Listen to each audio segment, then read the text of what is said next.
Breaking news చూస్తున్నారు. తమిళనాడు అసెంబ్లీలో రసాభాస నెలకొంది. రచ్చ అవుతోంది. అసెంబ్లీ లోపల సభ్యులు నానా హంగామా సృష్టిస్తున్నారు.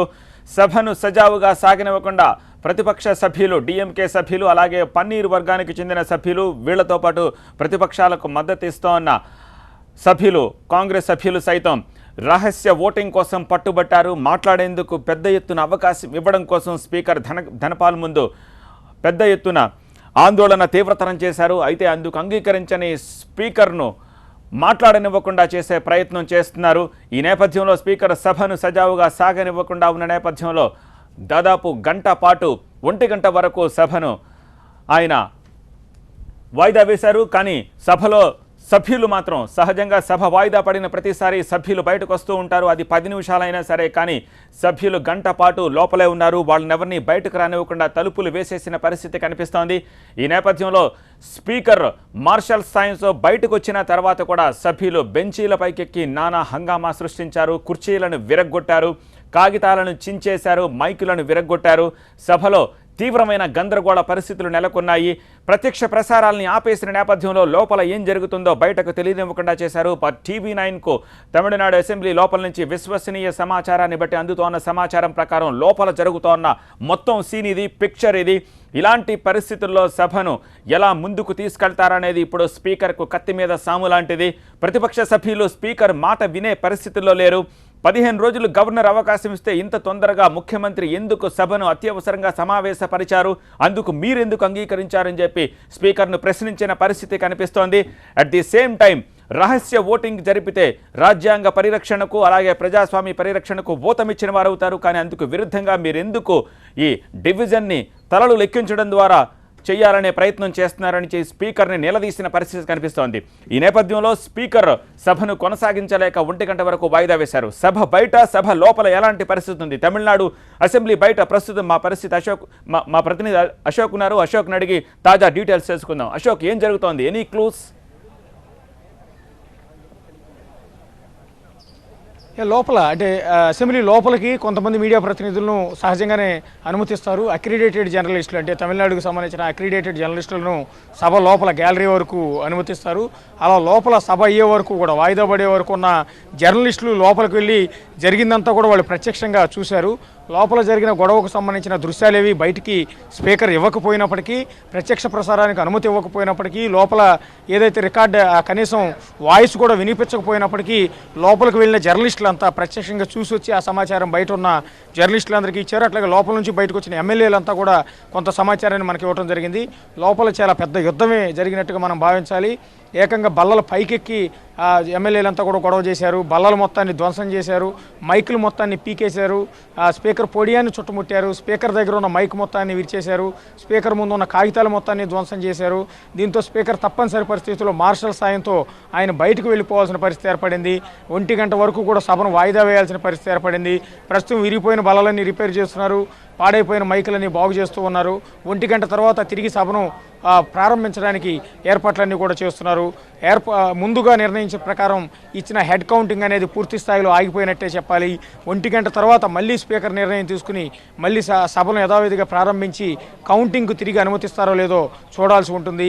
ఇటు ప్రతిపక్షాలకు సంబంధించిన వాళ్ళు, అంటే డిఎంకేకి సంబంధించిన వాళ్ళు కానీ, అటు పన్నీర్ సెల్వం వర్గానికి సంబంధించిన వాళ్ళు కానీ తిరిగి హెడ్ కౌంటింగ్ను ఒప్పుకుంటారో లేదో అన్నది కూడా చూడాల్సి ఉంది. వాళ్ళైతే చాలా పట్టుదలగా ఉన్నారు. ఎట్టి పరిస్థితుల్లో కూడా పళనిస్వామి ప్రభుత్వానికి సంబంధించి ఈ విశ్వాస పరీక్షను జరగనిచ్చేది లేదు. సీక్రెట్ బ్యాలెట్ పద్ధతిలో స్వేచ్ఛగా ఎమ్మెల్యేలు ఎవరికైనా నచ్చినట్టుగా ఓటేసే విధంగా అనుమతిస్తే తప్ప ఈ విధంగా ప్రత్యక్షంగా హెడ్ కౌంటింగ్ను జరగనిచ్చేది లేదు అని వాళ్ళు తెగేసి చెప్తున్నారు. ఇప్పుడు నేను చెప్పినట్టుగా ఇదంతా గందరగోళ పరిస్థితి, ఇంత యుద్ధ వాతావరణం లోపల జరిగింది. వాయిదా వేసిన తర్వాత ఎమ్మెల్యేలంతా కూల్గా బయటకు వచ్చారు, వాళ్ళ లాబీల్లో కూర్చున్నారు తప్ప బయటకు వచ్చి ఎవరు కూడా మీడియాతో మాట్లాడలేదు. ఇప్పుడు నేను ఉంచున్నదంతా కూడా మీడియా పాయింట్, ఒకసారి చూడొచ్చు ఎంత ప్రశాంతంగా ఉందో. లోపల ఏమన్నా జరిగిందంటే, ఇంత పెద్ద యుద్ధం జరిగిందంటే కూడా ఎవరు నమ్మలేని పరిస్థితి ఉంటుంది. మొత్తం మీడియా రిప్రజెంటేటివ్స్ కూడా మొత్తం చాలా కూల్గా ఉన్న పరిస్థితి మనకు కనిపిస్తుంది. మీడియా కెమెరామెన్లు కూడా మొత్తం చాలా ఖాళీగా, ఎవరు వచ్చి మాట్లాడిన పరిస్థితి కానీ, ఎవరు కూడా చాలా విచిత్రమైన పరిస్థితి ఉంటుంది తమిళనాడు అసెంబ్లీ దగ్గర. తమిళనాడు దగ్గర దృశ్యాలు మొత్తం కూడా మనం ఒకసారి చూస్తూ ఉన్నాము. కెమెరాలన్నీ ఖాళీగా ఉన్నాయి. మీడియా పాయింట్ దగ్గర ప్రతిపక్షానికి సంబంధించిన వాళ్ళు కానీ, లేకపోతే అధికార పార్టీకి సంబంధించిన వాళ్ళు కానీ పన్నీర్ సెల్వం వర్గానికి సంబంధించిన వాళ్ళు కానీ ఏ ఒక్క ఎమ్మెల్యే కూడా ఇంతవరకు లోపల ఇలా జరిగిందని కానీ వాళ్ళ డిమాండ్లు చెప్పడం కానీ లేకపోతే వాళ్ళ రిక్వెస్ట్ చెప్పడం కానీ ఏది కూడా ప్రస్తుతానికి జరగలేదు. బహుశా మధ్యాహ్నం తర్వాత మళ్ళీ తిరిగి సభ ప్రారంభమైన తర్వాత మళ్ళీ ఏమైనా జరిగితే ఆ తర్వాత వచ్చి వాళ్ళ అభిప్రాయాలు ఏమైనా చెప్పే అవకాశం అయితే మనకు కనిపిస్తుంది. ఇక లోపల జరిగిన గొడవకు సంబంధించి దృశ్యాలు కానీ ఇప్పటివరకు ఏది కూడా బయటకైతే రిలీజ్ చేయలేదు. 1 గంట తర్వాత తిరిగి సభ ప్రారంభమయ్యే అవకాశం కనిపిస్తోంది. అటు స్పీకర్ కూడా చాలా పట్టుదలగా ఉన్నారు. స్టాలిన్కి తెగేసి చెప్పారు ఎట్టి పరిస్థితుల్లో కూడా ఇదే విధంగా ప్రత్యక్షంగా హెడ్ కౌంటింగ్ ద్వారానే ఈ విశ్వాస పరీక్ష అనేది జరుగుతుంది, అంతే తప్ప మీరు చెప్పినట్టు సీక్రెట్ బ్యాలెట్ ద్వారా ఎన్నిక అనేది ఎట్టి పరిస్థితుల్లో జరగడానికి మేము అంగీకరించేది లేదని చెప్పేశారు. అదే ప్రతిపక్షాల ఆగ్రహానికి కారణమవుతోంది. ఇక ఇంకోటి ఇందాక నుంచి నేను చెప్తున్నాను పదే అదే అంశం ఇప్పుడు అసెంబ్లీలో చాలా పెద్ద ఎత్తున చర్చకు దారితీస్తుంది. అటు ముఖ్యమంత్రి పళనిస్వామి కూడా తన మంత్రులందరితో కూడా కొద్దిసేపటి క్రితం అసెంబ్లీ లాబీల్లో సమావేశమైనట్టుగా తెలుస్తోంది. ఒక 5గురు ఎమ్మెల్యేలు పళనిస్వామి వర్గంలో దాదాపు 10 రోజుల నుంచి రిసార్ట్లో కూర్చోబెట్టి కాపలా కాస్తూ వాళ్ళందరినీ దాచిపెట్టి ఉంచారో ఆ ఎమ్మెల్యేలు 5గురు ఎమ్మెల్యేలు కొద్దిసేపటి క్రితం పన్నీర్ సెల్వం పక్కన వెళ్ళి కూర్చున్నారు సీట్లలో. అది అవతల వైపుకు సీట్లు ఖాళీలో కూర్చున్నారా లేకపోతే వాళ్ళు జంపింగ్ చేసి ఇటువైపు అటు జెండా బీకి ఇటు వచ్చి పన్నీర్ సెల్వానికి మద్దతు ఇచ్చారో అయితే క్లారిటీ లేదు. కానీ వాళ్ళు ఇందాక హెడ్ కౌంటింగ్ చేసినప్పుడు కూడా లేచి నిలబడలేదు అన్నది కొంత లోపలికి వెళ్ళిన జర్నలిస్టులు ఇస్తున్న సమాచారం ప్రకారం తెలుస్తోంది. అది 5కే పరిమితం అవుతుందా, కాసేపు ఉన్న హెడ్ కౌంటింగ్ పూర్తయ్యేలోపు ఇంకా పెరుగుతుందా అన్నది కూడా చూడాల్సి వస్తుంది. ఇంత గొడవ జరుగుతున్నప్పుడు కూడా ప్రత్యక్షంగా చూసిన వాళ్ళు చెప్తున్నది పన్నీర్ సెల్వం ముఖంలో నవ్వు కనిపించింది అనేది మనకి స్పష్టంగా కనిపిస్తోంది. దీన్ని బట్టి మనం అంచనా వేసుకోవచ్చు.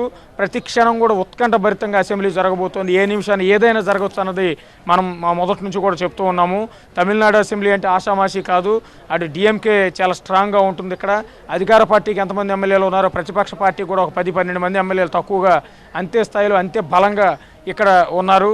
దాదాపు ప్రతిపక్షాలకు పన్నీర్ సెల్వంతో కలుపుకుంటే దాదాపు 120 మందికి పైగా ఎమ్మెల్యేలు ఉన్నారు. అధికార పార్టీకి ప్రస్తుతం మెజార్టీ వాళ్ళు చెప్తున్న ప్రకారం 120 మంది ఉన్నారు.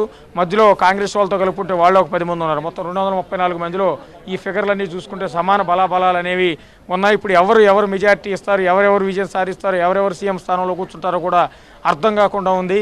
ప్రస్తుతం ఉన్న పరిస్థితుల్లో పళనిస్వామి తిరిగి సీఎం పీఠం పైన కూర్చుంటారో లేదో తన పీఠాన్ని కాపాడుకుంటారో లేదో కూడా గ్యారంటీ లేని పరిస్థితి ఉంటుంది. ఇవాళ ఒక విధంగా చెప్పాలంటే ప్రస్తుతం ఉన్న విశ్లేషణ ప్రకారం ఇవాళ జరిగిన గొడవ ప్రకారం అసలు మధ్యాహ్నం తర్వాత విశ్వాస పరీక్ష కొనసాగుతుందన్న గ్యారంటీ కూడా లేదు. పంతాలు పట్టింపుల మధ్య అసెంబ్లీ అనేది కొనసాగుతుంది.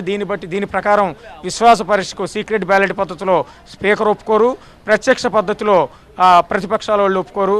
కాబట్టి ఇదే నిరసనల మధ్య తిరిగి ప్రారంభమైన తర్వాత మళ్ళీ యథావిధిగా ఇదే యుద్ధం ఉంటుంది. కాబట్టి మళ్ళీ వాయిదా పడే అవకాశం అయితే ఖచ్చితంగా మనకు కనిపిస్తోంది.